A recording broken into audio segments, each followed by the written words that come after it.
The next heading,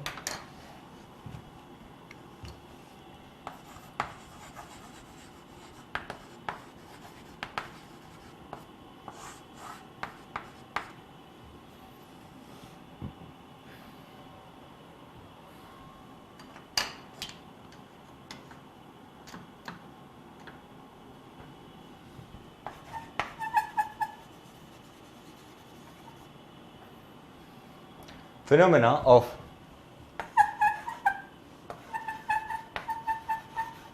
converting unpolarised white light जो होती है उसको अनपोलराइज्ड लाइट बोलते हैं अपन, ठीक है। Converting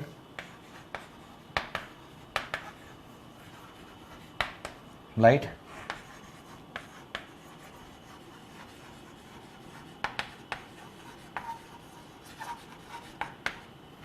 phenomena of converting white light or unpolarized light into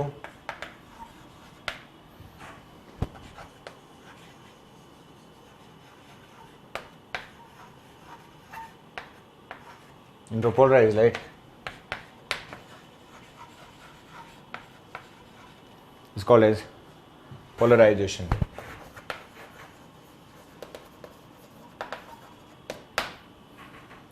Is called as polarization. What do we call it? कौन सा फिनोमेना होता है बेटा? Polarization. It's called as polarization.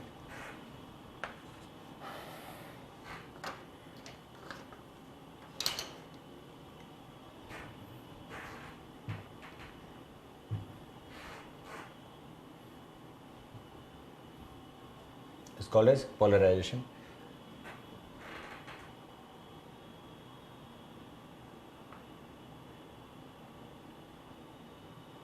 Simple, right? So unpolarized light को polarized light में convert करना है. This is called as polarization.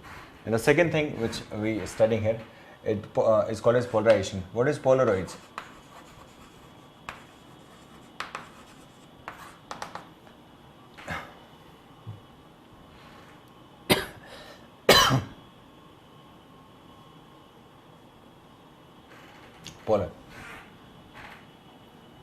Polaroids device which is used to convert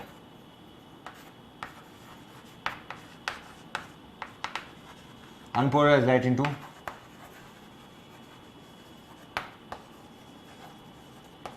light is called as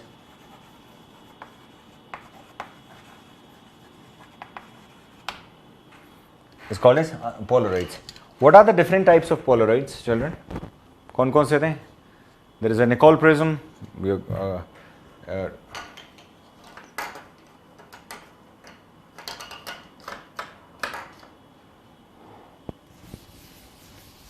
Polaroid glasses are the Polaroids. Surface of the water भी Polaroid की तरह behave करती है.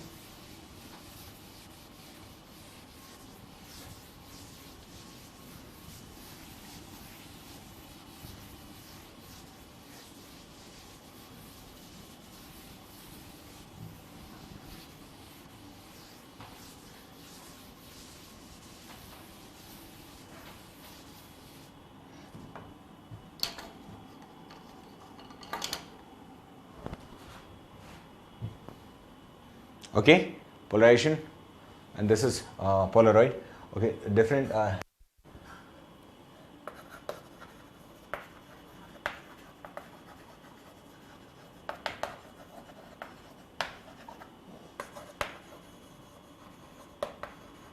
Polaroids like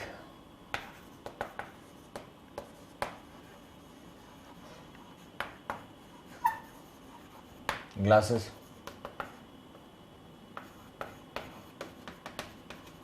Nicol prism,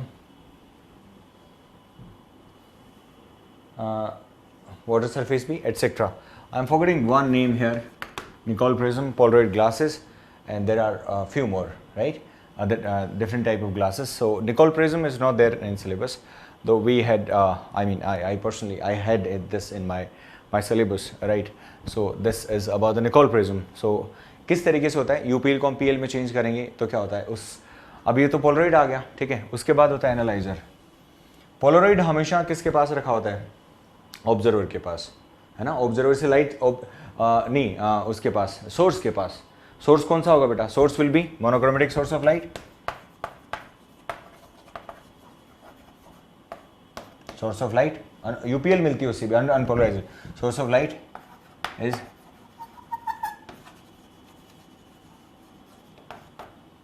source of light is monochromatic.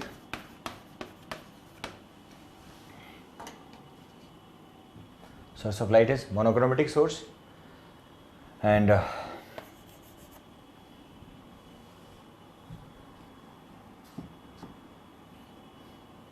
source of light is monochromatic source, and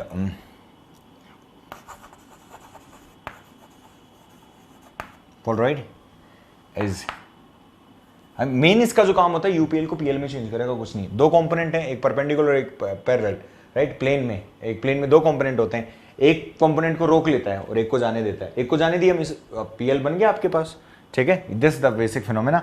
ये कैसे कैसे होता है, कैसे कैसे एंगल चेंज होंगे, वो अपन फिनोमेना अभी कंप्लीट करेंगे, क्योंकि वो अपने पास किस तरीके से अपने पास दोनों होते हैं, मैं आपको प्रैक्टिकल भी बता रहा हूँ अभी, ठीक है। उसके बाद अपने पास आता है लॉ ऑफ मेलस। किसका आएगा? Law of Malus. So Polaroid is kept near source of light which just converts unpolarized light into polarized light। UPL को पीएल में चेंज करेगा, वहां पर रखते हैं अपन, ठीक है। होता कैसे, शो कैसे करेंगे अपन इसको?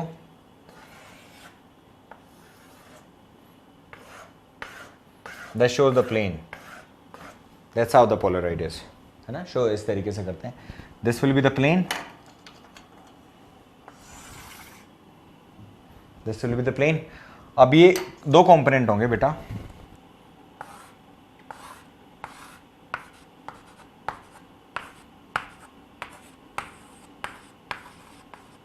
ये कौन सी लाइट है? Unpolarized light. There are two components, एक कंपोनेंट को पास होने देगा, दूसरे कंपोनेंट को यहीं रोक लेगा। एक कंपोनेंट को पास होने देगा, दूसरे को यहीं रोक लेगा। So that is called as, एक कंपोनेंट तो पास हो जाएगा, पैरेलल वाला तो इसके थ्रू पास चला जाएगा सीधा। तो ये कैसे दिखेगा अपन को? ये लाइट आएगी और परपेंडिकुलर वाला तो रुक गया, ये परपेंडिकुलर वाला कंपोनेंट ये तो रुक जाएगा ना। यहाँ पर परपेंडिकुलर जो था ये कंपोनेंट तो रुक गया, और पैरेलल वाला कंपोनेंट वो क्या हो गया? पास हो गया इससे। Therefore, this is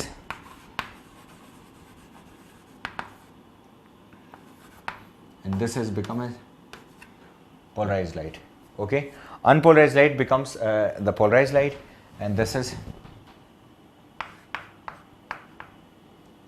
the so basically ये सन ग्लास होगा। सन ग्लासेस में ऐसा होता है कि वो अपने पास एक कंपोनेंट को रोक लेता है, इंटेंसिटी थोड़ी सी वीक हो गई आती है। थोड़ी सी वीक तो नहीं बोलेंगे अपन उसको। यदि इसकी इंटेंसिटी आई नोट है तो इसकी इंटेंसिटी, एक कंपोनेंट तो गायब ही कर दिया अपने, तो इसकी इंटेंसिटी कितनी मिलेगी हमें? आई नोट बाई 2।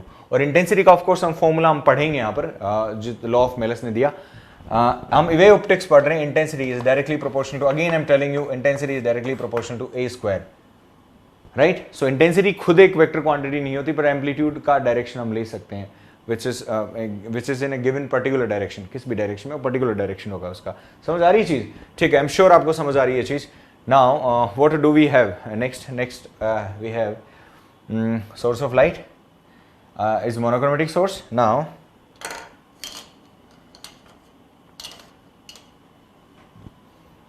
इतना होने के बाद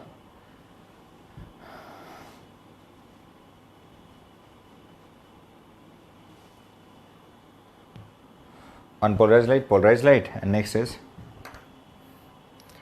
Polaroid हमारा पूरा हो गया। Let's study about analyzer.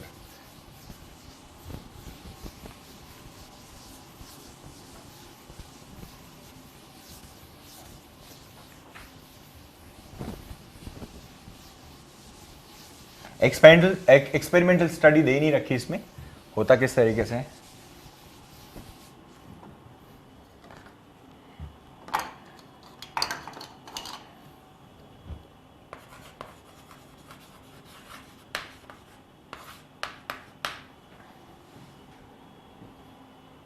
analyzer.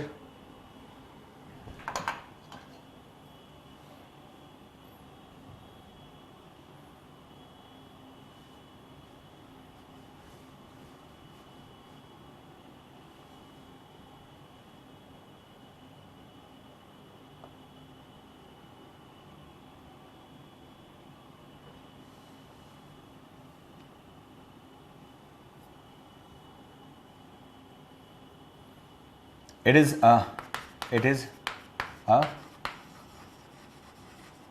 Polaroid only. It is a Polaroid only. Polaroid ही होता है, which is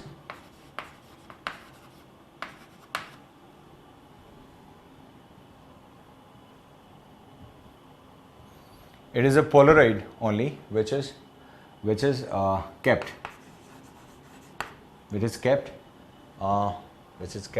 kept near the eye of an observer.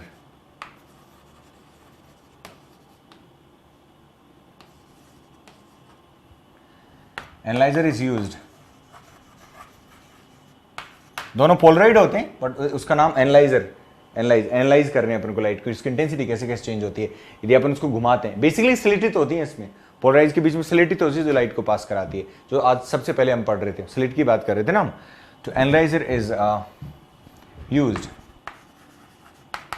To observe the intensity, to observe the intensity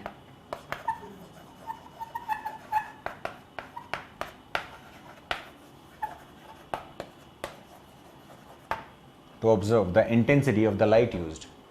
Yes or no? Observe the intensity of the light used in the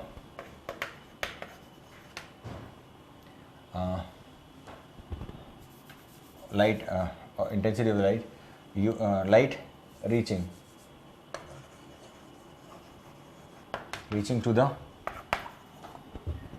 light reaching to the observer. Okay, so analyzer remains fixed.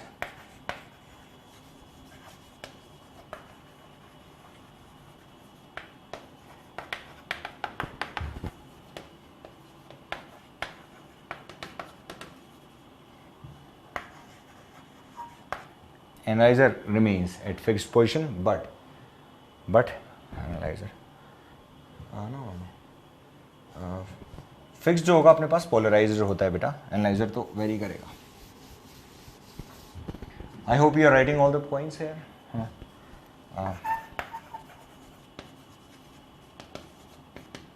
Polaroid remains at fixed position, whereas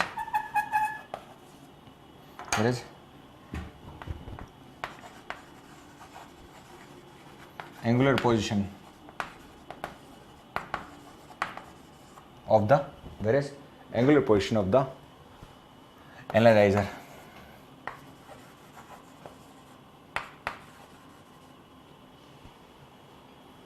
can be changed.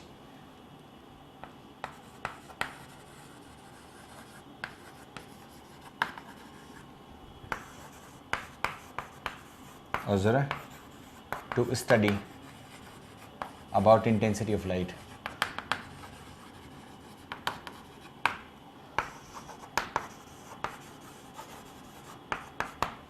To study about the intensity of the light.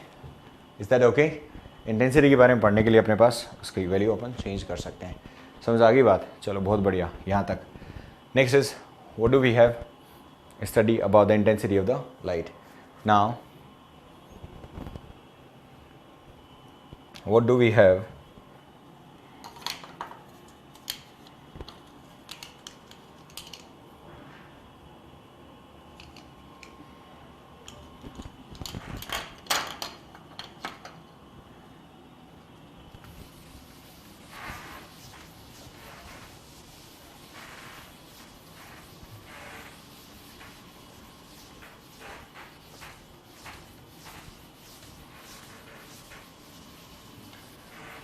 तो experiment किस तरीके से होता है? सबसे पहले मैं experiment का डायग्राम बना रहा हूं यहां पर.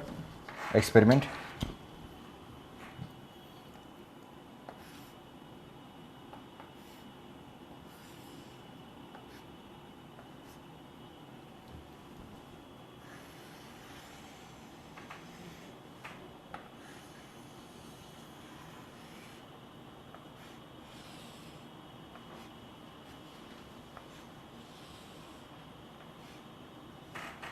दैट्स हाउ, थोड़ा लंबा होता है इसमें, ठीक है। This is the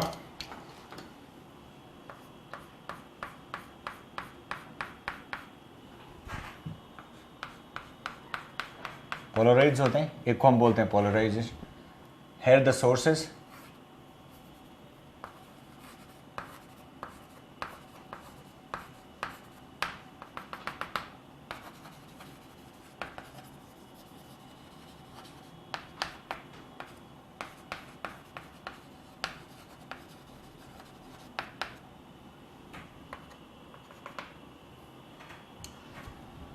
this is monochromatic source of light, understood.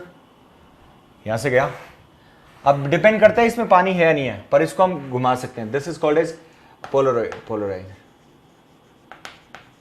Polariser, यहां से जो लाइट आई, ये जो लाइट है मोनोक्रोमेटिक सोर्स ऑफ लाइट से जो सोर्स से आई, तो वहां से जो लाइट पास हुई that is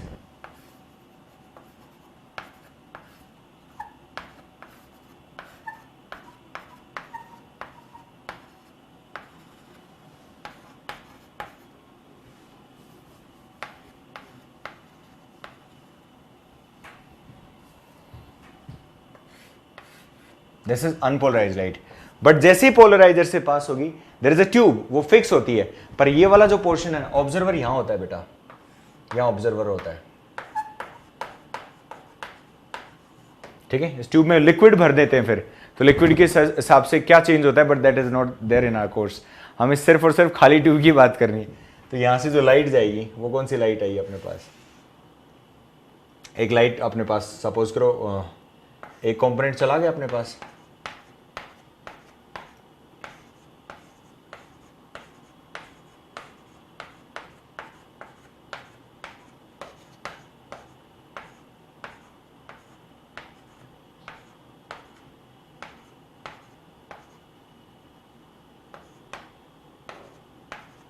right. Unpolarise light किस में चेंज होगी बेटा, पोलराइज्ड में चेंज होगी। पोलराइज लाइट यहाँ पे किस तरीके से, ये किस एंगल पे होते हैं, ये और ये किस एंगल पे होते हैं, उस पर डिपेंड करता है। या तो दोनों पैरेलल हैं इस तरीके से, जो इसने पास कराया वो कंपोनेंट इन भाई साहब ने पास करा दिया और ऑब्जर्वर को लाइट दिख गई, पर इसने ये पता चले दोनों एक दूसरे के परपेंडिकुलर हो गए, इसने जो ये कंपोनेंट पास कराया इसने उस कंपोनेंट को यहाँ पर रोक लिया, तो ऑब्जर्वर के पास क्या दिखेगी, कोई लाइट ही नहीं दिखेगी। दो केस होंगे, ठीक है। सो अभी बनाऊंगा इनको भी मैं। अब यहाँ डिपेंड करता है कि यहाँ लाइट कितनी आएगी, ठीक है। सो ये वाला आपने डिटरमाइन करना होता है, वो डिपेंड करता है इसके और इसके, इनके दोनों। This is called as analyzer. इसको हम रोटेट करा सकते हैं, ये होता है फिक्स्ड, ये फिक्स्ड होता है। आगे यहाँ सोडियम लैंप होता है, डार्क रूम में प्रैक्टिकल होता है। सिमिलरली जितने भी प्रैक्टिकल हैं अपने पास वेव ऑप्टिक्स के, वो सारे के सारे किस में होते हैं, डार्क रूम में होते हैं। So here we have observer, this is observer and this analyzer, this is can be moved, क्या कर सकते हैं, मूव कर सकते हैं इसको। और ये अपने पास क्या आएगा, यहाँ पर आउटपुट, यहाँ पे डिपेंड करता है क्या आएगा, वो डिपेंड करता है पोलराइजर और एनालाइजर के बीच में angle. Light observed by the observer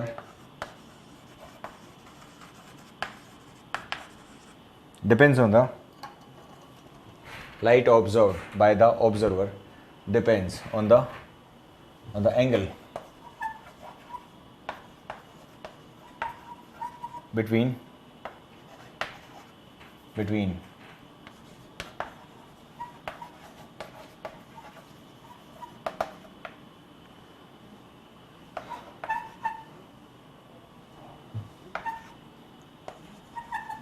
and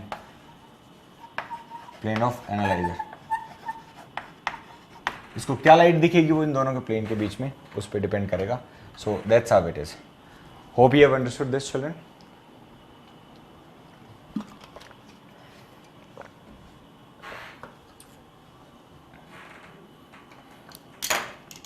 Afterwards, we have two diagrams to study. There is a law which was given by Malus, which we shall study in the next class. So there are two diagrams based on this. उनमें हम observe करेंगे intensity कितने कितने दिख रही है अपने पास। यदि दो कंपोनेंट है, अनपोलराइज लाइट की हमने इंटेंसिटी कितनी मानी अपने आई नोट, आधा हमने रोक लिया तो यहाँ पे कितना बचा आई नोट बाई 2। कितना यहाँ पे एनालाइजर लगा दिया तो कितना इंटेंसिटी यहाँ पे रुकेगी, यहाँ पे क्या मिल रहा है वो इंटेंसिटी हमें काउंट करनी है, और वो दिया था लॉ ऑफ मेलस ने।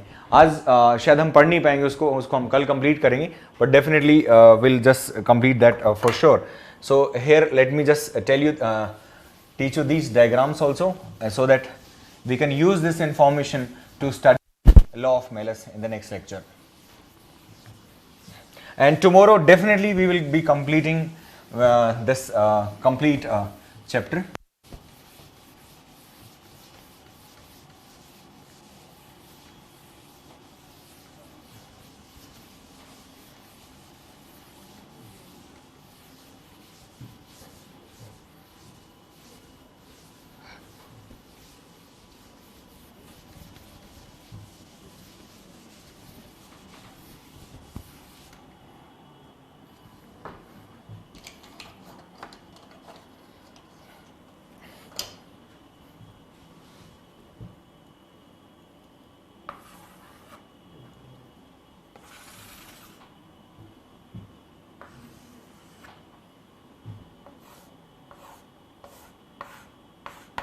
दोनों के प्लेन क्या है, दोनों प्लेन क्या है, सेम, ठीक है।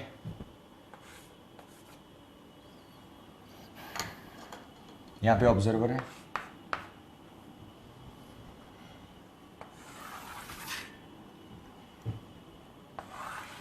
ये फिक्स है, प्लेन इज पैरेलल, पर यहां पर इसका जो प्लेन है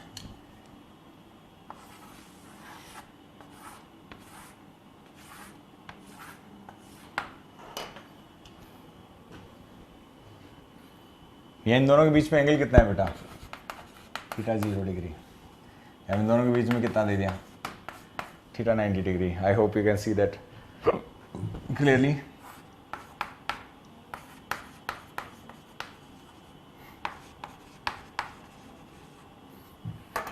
इस केस में दोनों को प्लेन यूं है, यहां से लाइट चली जाएगी स्लिट से, दोनों से यूं, ठीक है, यूं।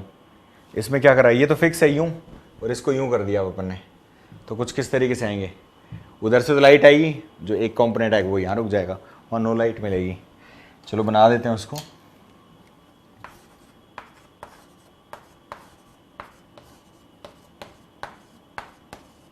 This light is unpolarised light, intensity is I note, एक कंपोनेंट रुका,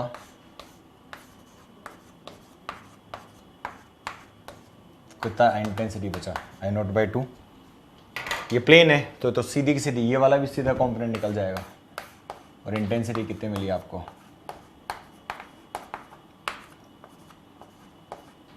आई नोट बाई 2। कितना मिलेगा, आई नोट बाई 2 ही मिलेगा, समझ आ रहा है, ठीक है। इतना आई नोट बाई 2 आने के बाद इसमें क्या होगा,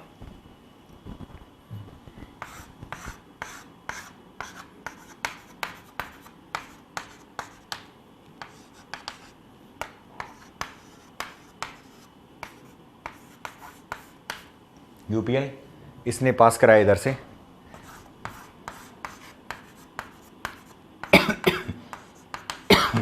that is I note by 2। अब ये सामने तो यूँ आ गया, ये तो यूँ आ रहा है, और सामने ये वाला अलग मिल गया, इस ये कंपोनेंट तो सीधा यूँ आ रहा है, और यहाँ सामने से ये मिल गया, तो इसमें से पास होगा ही नहीं है। ये कंपोनेंट यूँ होता तो यूँ पास हो जाता सीधा सीधा, ये कंपोनेंट यूँ पास होता है, ये कंपोनेंट पास हो नहीं पाएगा। सो यहाँ पे इंटेंसिटी,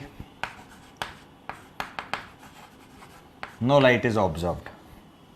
केस क्या होगा बेटा, तो जब एंगल 0 डिग्री है तो लाइट अपन को मिल रही है पूरी। अब एंगल चेंज हो रहा है, सो क्या हो रहा है यहाँ पर, यहाँ पे इन दोनों के बीच में एक तरीके से इसको मैक्सिमम इंटेंसिटी बोलेंगे अपने पास। इसको जो मिलने वाली इंटेंसिटी कितनी थी, आई नोट बाई 2 था, आई नोट बाई 2 दे दिया, अब यहाँ पे कम हो गया। So when we rotate analyzer with respect to polarize from theta is equal to 0 degree to theta is equal to 90 degree, 0 to 90 degree, जो हमने आज ऑब्जर्व करा, जो कि थ्योरेटिकल नॉलेज से हमने किया अपने, अपन लॉ ऑफ मेलस तो अब लगाएंगे, from 0 degree to 90 degree, then intensity decreases.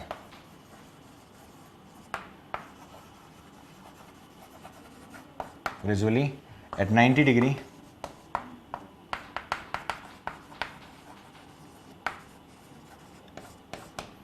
यहाँ पे जो इंटेंसिटी ऑब्जर्व्ड जो होगा दैट बिकम्स एब्सोल्युटली जीरो। समझ आ गई बात? So this is about the polarization. समझ आ गया होगा, आई एम श्योर आपको electric field and magnetic field component होते हैं, उसका एक डॉट होता है, क्या होता है, फेल्ड कंपोनेंट। ठीक है, अब इसी चीज को अपन कल यूज करेंगे बेटा। लॉ ऑफ मेलस आते ही सबसे पहले मैं क्या पढ़ाऊंगा, लॉ ऑफ मेलस, और उसके सबसे ज्यादा क्वेश्चंस अपने पास आते हैं। क्यों आते हैं?